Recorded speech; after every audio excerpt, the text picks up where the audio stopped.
नमस्कार, good morning India देख रहे हैं आप। मुताबिश हुसैन खबरों की शुरुआत करते हैं और सबसे पहले बांग्लादेश से खबर आपको दिखाते हैं। यहां पर बांग्लादेश में एक बार फिर से शेख हसीना का प्रधानमंत्री बनना तय हो गया है। कल यहां पर आम चुनाव हुए, वोट लोगों ने डाले और उनकी पार्टी अवामी लीग ने 300 में से 2/3 सीटों से ज्यादा जीत ली हैं। शेख हसीना 5वीं बार प्रधानमंत्री बनेंगी। वो 2009 से ही बांग्लादेश की प्रधानमंत्री हैं और इससे पहले 1991 से 96 तक वो शेख हसीना जो है वहाँ प्रधानमंत्री रह चुकी हैं। अब इस बार जीत के बाद वो बांग्लादेश में सबसे लंबे समय तक प्रधानमंत्री बनने का रिकॉर्ड बना लेंगी। 300 में से अवामी लीग की 225 सीटों पर जीत तय है। अपने संसदीय सीट गोपालगंज 3 से शेख हसीना भारी अंतर से जीती। उन्हें करीब 2.5 लाख वोट मिले, जबकि उनकी जो प्रतिद्वंदी हैं उनको सिर्फ 469 वोट ही मिले हैं। इस सीट से शेख हसीना 1986 से अब तक 8 बार जीत चुकी हैं। आपको बता दें कि इन चुनावों का बांग्लादेश की मुख्य विपक्षी पार्टी बीएनपी ने बहिष्कार किया था और साथ ही बंद भी बुलाया था। उनके विरोध प्रदर्शनों के दौरान चुनाव से पहले बांग्लादेश में हिंसा की कुछ खबरें भी आईं, जिसमें 4 लोगों की मौत भी हुई और कुछ लोग घायल भी हुए। ढाका से हमारे सहयोगी सौरभ गुप्ता वहां से ज्यादा जानकारी दे रहे हैं। अवामी लीग शेख हसीना के पार्टी है और प्रधानमंत्री शेख हसीना 5वें बार के लिए प्रधानमंत्री बनने जा रहे हैं। ये सबसे बड़ी खबर है। आज सुबह की इलेक्शन के नतीजे आ गए हैं, लेकिन ऑफिशियली डिक्लेयर किया जाएंगे कुछ देर में इलेक्शन कमीशन द्वारा, बांग्लादेश इलेक्शन कमीशन द्वारा। जैसे हमने कल भी रिपोर्ट किए थे, 40% के आसपास टर्नआउट रहा है। अब क्योंकि विपक्षी दल, जो मेन मुख्य विपक्षी दल है बीएनपी, इस चुनाव में नहीं है, तो इस चुनाव के मान्यता को लेकर एक सवाल खड़ा किया गया था।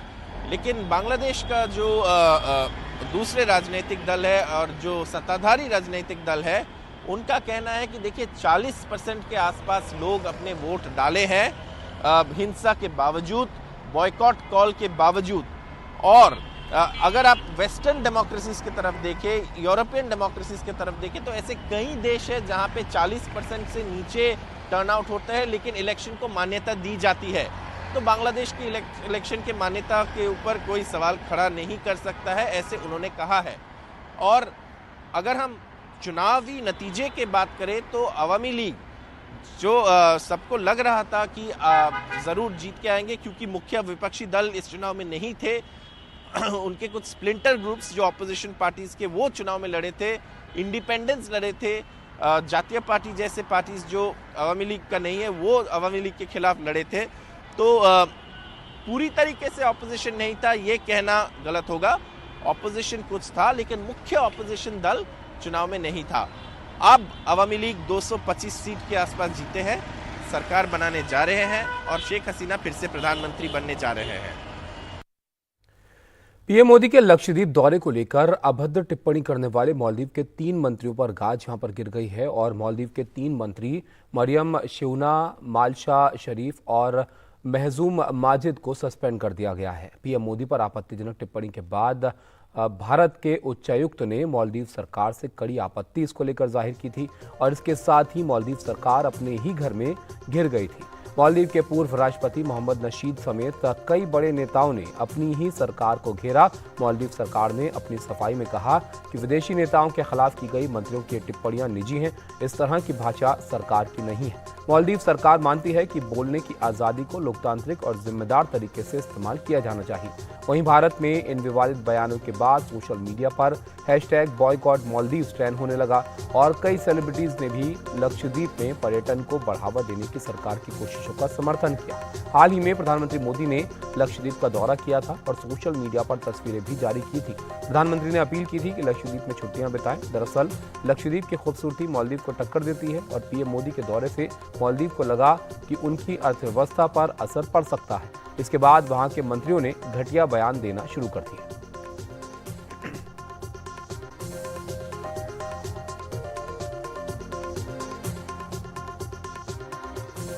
तो कैसे ये एक बड़ा मुद्दा बन गया मालदीव में ही, ये भी आप देखिए। दरअसल मालदीव के पूर्व राष्ट्रपति मोहम्मद नशीद ने सोशल मीडिया एक्स पर मालदीव की मौजूदा सरकार को नसीहत दी है। उन्होंने कहा, मालदीव सरकार की मंत्री मरियम शिवना की कितनी घटिया भाषा, वो भी एक प्रमुख सहयोगी के नेता के लिए, जो मालदीव की सुरक्षा और समृद्धि के लिए बहुत अहम है। मालदीव सरकार को ऐसी टिप्पणियों से खुद को दूर रखना चाहिए।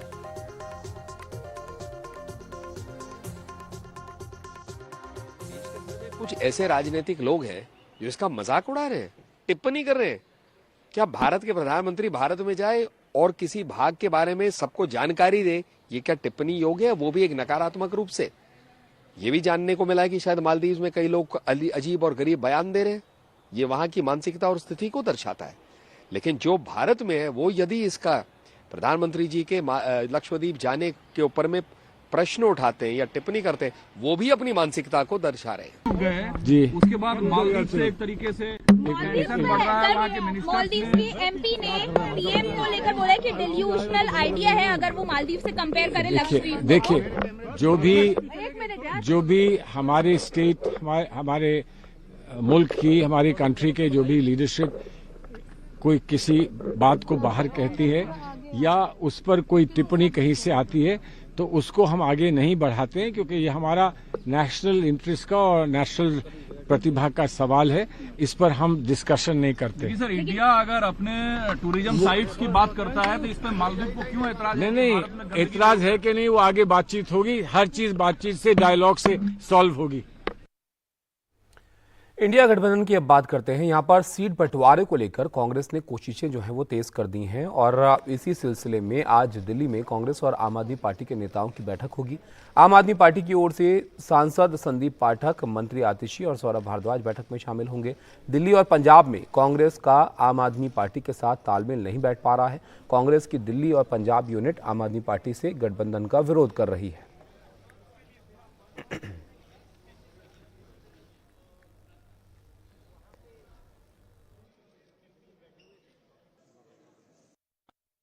आम आदमी के पार्टी की बैठक आज होनी थी, वो आज नहीं, अब कल होगी। उनको कोई आज कोई कार्यक्रम था उनका, जिसके कारण उन्होंने कहा कि इसको कल कर लें, तो कल होगी बैठक। पार्टी ने तो अपनी एक सीट अनाउंस भी कर दी है। नहीं, हम इस पर हम किसी भी अनाउंसमेंट पर नहीं जा रहे हैं। हम सिर्फ जो हमारे सामने हम लोग बैठ के बात करेंगे, उस बात पर हम टिप्पणी करेंगे। सीट शेयरिंग पर अच्छी बातचीत चारों तरफ जारी है। कल कितने बजे बैठक है? कल बैठक कितने बजे है? कल 12 बजे के बाद। तो अब कोशिशें यहाँ पर की जा रही हैं कि सीट शेयरिंग के किसी फॉर्मूले पर जो है वो पहुंचा जाए यहाँ पर इन पार्टियों की तरफ से। उधर लोकसभा चुनाव की तारीखों का ऐलान होने के करीब 1.25 महीने का वक्त जो है वो बचा हुआ है और सबकी निगाहें उत्तर प्रदेश पर हैं, क्योंकि यहाँ पर सबसे ज़्यादा 80 लोकसभा की सीटें हैं। यहाँ बीजेपी के नेतृत्व वाले एनडीए गठबंधन ने अपने साथी तय कर रखे हैं, लेकिन इंडिया गठबंधन में रस्साकशी जो है वो खत्म होने का नाम यहाँ पर नहीं ले रही है। सवाल ये है कि क्या सपा और बसपा दोनों एक साथ वहां पर कांग्रेस के साथ मिलकर बीजेपी का मुकाबला करेंगे? उत्तर प्रदेश में मुख्य विपक्षी दल समाजवादी पार्टी इंडिया गठबंधन का हिस्सा है, लेकिन कांग्रेस के साथ उसके सीट बंटवारे पर पेंच फंसा हुआ है। कांग्रेस चाहती है कि बहुजन समाज पार्टी भी विपक्षी एकता में हिस्सेदार बने, लेकिन सपा खुलकर इसका विरोध कर रही है। कांग्रेस के नवनियुक्त प्रदेश प्रभारी अविनाश पांडे ने कहा है कि कांग्रेस बीएसपी के संपर्क में है। संवाद राष्ट्रीय स्तर पर समन्वय समिति कर रही है। बहुत ही सौहार्दपूर्ण तरीके से एक समन्वय शुरू है, सकारात्मक रूप से ये समन्वय शुरू है और हमें पूरी उम्मीद है कि बहुत जल्द ही जो भी नतीजे होंगे हम सब लोगों के सामने। उधर समाजवादी पार्टी के अध्यक्ष अखिलेश यादव से शनिवार को जब बलिया में पत्रकारों ने सवाल किया कि क्या बीएसपी भी इंडिया अलायंस में शामिल होगी, इसके जवाब में अखिलेश यादव ने कहा कि बीएसपी चुनाव के बाद भी गठबंधन के साथ रहेगी, इसकी गारंटी कौन देगा। लेकिन सर इस चुनाव में जिस तरह से इंडिया गठबंधन मायावती को भी जोड़ना चाहता है, तो क्या अगर मायावती इस गठबंधन में जुड़ती है तो ये इंडिया गठबंधन के लिए फायदा होगा या नहीं होगा? उसके बाद का भरोसा आप दिलाओगे? बाद का भरोसा आप में से कौन दिलाएगा? अखिलेश यादव के इस बयान पर देर न करते हुए मायावती ने पलटवार किया। मायावती ने सोशल मीडिया साइट एक्स पर लिखा है कि अखिलेश यादव को बीएसपी पर तंज कसने से पहले अपने गिरेबान में झांक लेना चाहिए। मायावती ने सपा पर बीजेपी के साथ मेलजोल रखने और बीजेपी को फायदा पहुंचाने का भी आरोप मढ़ दिया। हालांकि मायावती के तेवर के बाद अखिलेश यादव के सुर बदले, उन्होंने इंडिया अलायंस के साथ मिलकर बीजेपी को पटखनी देने पर जोर दिया। देखिए, मैंने कहा है कि सपा को अपने गिरवान झांके देखना चाहिए। उस पर कोई चर्चा इसलिए नहीं करनी चाहिए कि आने वाले समय में गठबंधन होने जा रहा है और गठबंधन होकर के बीजेपी का मुकाबला करने जा रहे हैं। समाजवादी पार्टी और बीएसपी की बयानबाजी के बीच रविवार को पत्रकारों के साथ ऑफ कैमरा बातचीत में कांग्रेस के यूपी प्रभारी अविनाश पांडे से जब एनडीटीवी ने सवाल किया कि क्या बीएसपी इंडिया अलायंस में आएगी, इसके जवाब में अविनाश पांडे ने कहा कि हम बीएसपी के संपर्क में हैं। कांग्रेस के वरिष्ठ नेता इमरान मसूद ने भी कहा कि बीएसपी के आने से यूपी में इंडिया अलायंस को बहुत फायदा होगा। बहन जी ने जिस मिशन मूवमेंट के लिए अपना पूरा जीवन न्यौछावर किया है, वो मिशन मूवमेंट खतरे में है। वो मिशन मूवमेंट पूरा खतरे में, और इसकी एक झलक मेरठ के अंदर देखने को भी मिली। तो बहन जी को चाहिए कि उस मिशन मूवमेंट की हिफाजत करें। उस मिशन मूवमेंट की हिफाजत करने का रास्ता जब तक यहाँ से परिवर्तन नहीं होगा तब तक नहीं है। यूपी में कांग्रेस अभी अपने अस्तित्व को बचाने की लड़ाई लड़ रही है। 2014 के लोकसभा चुनाव में बीजेपी के जबरदस्त प्रदर्शन के बाद 2017 के विधानसभा चुनाव में सपा और कांग्रेस ने हाथ मिलाया। इसके बावजूद 403 विधानसभा सीटों में सपा को सिर्फ 47 और कांग्रेस को महज 7 सीटें हासिल हुई। चुनाव बाद दोनों दलों का साथ भी छूट गया।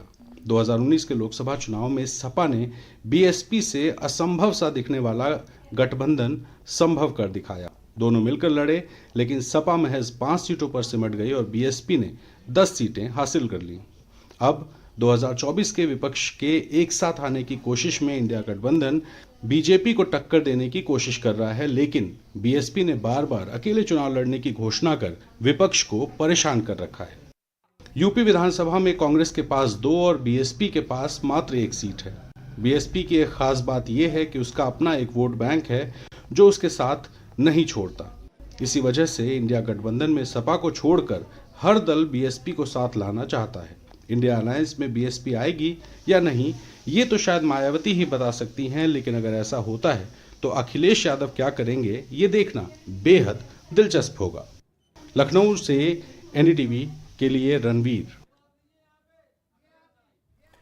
बिल्किस बानो के दोषियों की समय से पहले रिहाई केस में सुप्रीम कोर्ट में आज फैसला आ सकता है और यहां पर इस मामले में सुप्रीम कोर्ट ने गुजरात सरकार से एडवाइजरी कमेटी का भी ब्यौरा मांगा है। साथ ही सरकार पर कई सवाल भी उठाए हैं। सुप्रीम कोर्ट ने गुजरात सरकार से पूछा है कि इस केस के दोषियों को 14 साल की सजा के बाद राहत दी गई है, तो बाकी कैदियों को सजा से राहत क्यों नहीं दी गई।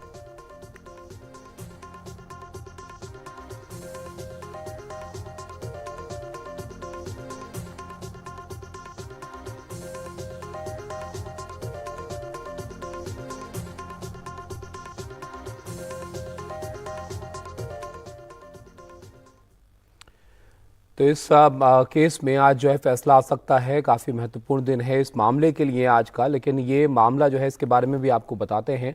दरअसल यहाँ पर 15 अगस्त 2022 को 11 जो आरोपी थे उनकी रिहाई हुई।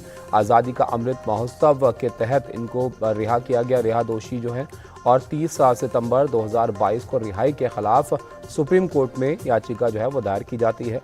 अक्टूबर 2023 में सुप्रीम कोर्ट में 11 दिन सुनवाई इसको लेकर होती है। सुप्रीम कोर्ट ने रिहाई पर सवाल जो है कई यहाँ पर उठाए। हम क्षमा नीति के खिलाफ नहीं है, ये कोर्ट की तरफ से कहा गया, लेकिन सिर्फ बिल्किस के दोषियों को फ़ायदा क्यों यहाँ पर दिया गया, ये भी पूछा गया। जब गोधरा कोर्ट में ट्रायल नहीं तो फिर उनकी राय क्यों मांगी गई, ये कई सवाल हैं जो सुप्रीम कोर्ट की तरफ से उठाए गए जब इस मामले को सुना जा रहा था। और ये भी 12 अक्टूबर 2023 को सुप्रीम कोर्ट में फैसला सुरक्षित रख लिया गया है सुनवाई के बाद, और अब यहाँ पर सुप्रीम कोर्ट अपना फैसला इस मामले में सुना सकता है। ये पूरा मामला क्या है ये भी आपको बताते हैं। यहाँ पर फरवरी से मार्च 2002 का ये मामला है, जहाँ पर गोधरा कांड के बाद दंगे भड़के और 3 मार्च 2002 को बिल्किस बानो के परिवार पर हमला जो है वो किया जाता है। भीड़ ने 5 महीने की गर्भवती बिल्किस से गैंगरेप किया और भीड़ ने बिल्किस के परिवार के 7 लोगों की यहाँ पर हत्या कर दी। मामला सुप्रीम कोर्ट जो है सुप्रीम कोर्ट में आदेश जो है वो सुप्रीम कोर्ट का आदेश CBI जांच हो यहाँ पर और 2004 में सभी आरोपियों की गिरफ्तारी होती है। पहले अहमदाबाद फिर मुंबई में इस केस का ट्रायल होता है और 21 जनवरी 2008 को 11 दोषियों को उम्र कैद की सजा सुनाई जाती है।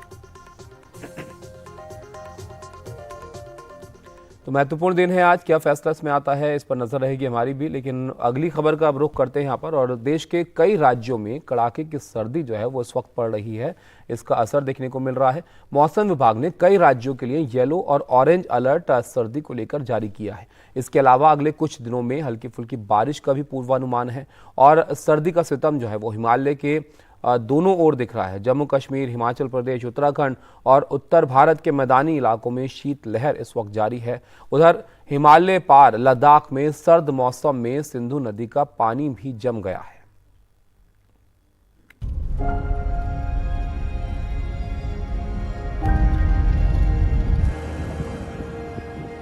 ये तस्वीरें लद्दाख की हैं। हिमालय का वो इलाका जहां इतनी ठंड है कि नदी नालों का पानी तक जम गया है। लेह में पारा -21 तक पहुंच गया है, जिससे सिंधु नदी का पानी तक जम गया है। लेकिन इस सर्द मौसम में भी हमारी सेना के जवान मुस्तैदी से तैनात हैं।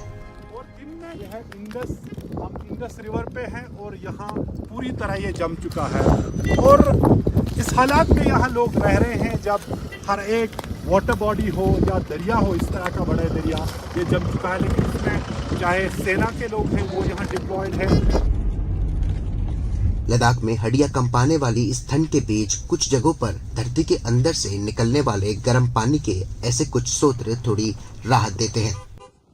जैसे हॉट स्प्रिंग जैसे उबलते हुए चश्मे। छोम्बतंग जो लेह से करीब 150 किलोमीटर दूर है, वहाँ कहीं एक चश्मे हैं जहाँ काफ़ी गर्म पानी है, जैसे बॉइलिंग वाटर है। वहाँ इससे बेहतर आप क्या कर सकते हैं कि वहाँ पर रहें और उनको देखें। इस कड़ाके की सर्दी के बावजूद कुछ यहाँ और भी है जिससे कुछ डिफरेंट फीलिंग मिल जाती है। इधर उत्तर भारत में भी पर्वतीय इलाकों से लेकर मैदानों तक शीतलहर का प्रकोप जारी है, जो अगले 3 से 4 दिन बना रहेगा। मौसम विभाग ने पंजाब, हरियाणा, चंडीगढ़, दिल्ली और राजस्थान के लिए सर्द से बहुत सर्द मौसम का पूर्वानुमान जताया है। इसके साथ ही कई इलाकों में कोहरे की मोटी चादर भी छाए रहने का अनुमान है। कड़ाके की ठंड के चलते दिल्ली में 12 जनवरी तक नर्सरी से 5वीं कक्षा तक के स्कूल बंद कर दिए गए हैं, जबकि 6ठी से 12वीं तक के स्कूल कल से खुलेंगे।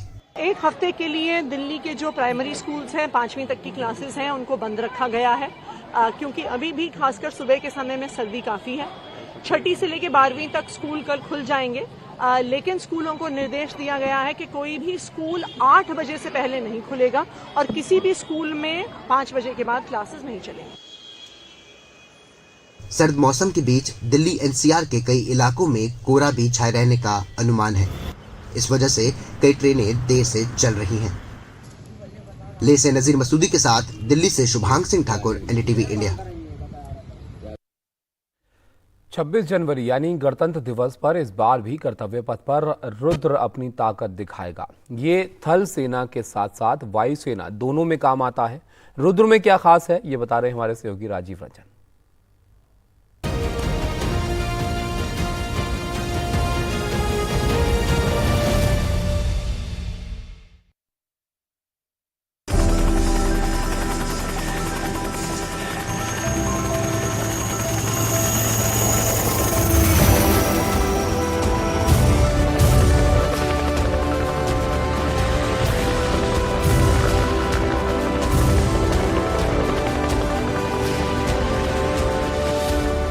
साल 26 जनवरी की परेड में ALH मार्क 4 और रुद्र भी दिखेगा। रुद्र यानी एडवांस लाइट हेलीकॉप्टर मार्क 4। यह भारतीय वायुसेना और थल सेना दोनों के काम आता है। यह देश में निर्मित एक स्वदेशी अटैक हेलीकॉप्टर है। ऐसे हेलीकॉप्टर की आवश्यकता करगिल युद्ध के बाद महसूस की गई। इसके पहले हमारी सेना के पास जो रूस के बने अटैक हेलीकॉप्टर थे, वो पहाड़ की ऊंचाइयों पर उड़ नहीं पाते थे। इस अटैक हेलीकॉप्टर का निर्माण हिंदुस्तान एरोनॉटिक लिमिटेड बेंगलुरु ने किया है। उसने अपने पहले से निर्मित ALH मार्क 3 के स्वरूप को बदलकर रुद्र को बनाया है। इस हेलीकॉप्टर में मिसाइल, गन और रॉकेट लगे हैं। इसका इस्तेमाल बहुत ज्यादा ऊंचाई पर भी किया जा सकता है। इस हेलीकॉप्टर को 2 पायलट उड़ाते हैं। इसमें 2 इंजन हैं। 52 मीटर लंबे इस हेलीकॉप्टर की ऊंचाई 16.4 मीटर है। इसकी अधिकतम गति 291 किलोमीटर प्रति घंटा है। इसका अधिकतम टेक ऑफ वजन 5.8 टन है। रेंज है तकरीबन 600 किलोमीटर। यह 20,000 फुट की ऊंचाई पर उड़ सकता है। इसमें शक्तिशाली शक्ति इंजन लगे हुए हैं। इस हेलीकॉप्टर में 70 मिलीमीटर के रॉकेट और 20 मिलीमीटर के बुर्ज गन लगे हुए हैं। साथ ही हवा से हवा में मार करने वाली मिसाइल से भी यह लैस है। एंटी टैंक गाइडेड मिसाइल किसी भी टैंक को बर्बाद करने में पूरी तरह से सक्षम है। इसका फ्यूल टैंक ऐसा है कि गोली लगने के बाद यह फटेगा नहीं, गोली लगते ही सील हो जाएगा, जिससे किसी भी तरह का आग का हादसा नहीं होगा। ग्लास कॉकपिट के साथ साथ आधुनिक नेविगेशन सिस्टम भी लगे हैं, जो इसे किसी भी मौसम में ऑपरेट करने में सक्षम बनाते हैं। इस हेलीकॉप्टर का रिजिड रोटर सिस्टम इसकी मैन्यूवरेबिलिटी की क्षमता को बढ़ाता है। हेलीकॉप्टर में आत्मरक्षा के लिए इलेक्ट्रॉनिक वारफेयर सूट भी लगे हैं और थल सेना इसका इस्तेमाल मुख्य रूप से close air support, anti tank operation और ऊंचे पहाड़ी क्षेत्र वाले ऑपरेशन में करती है।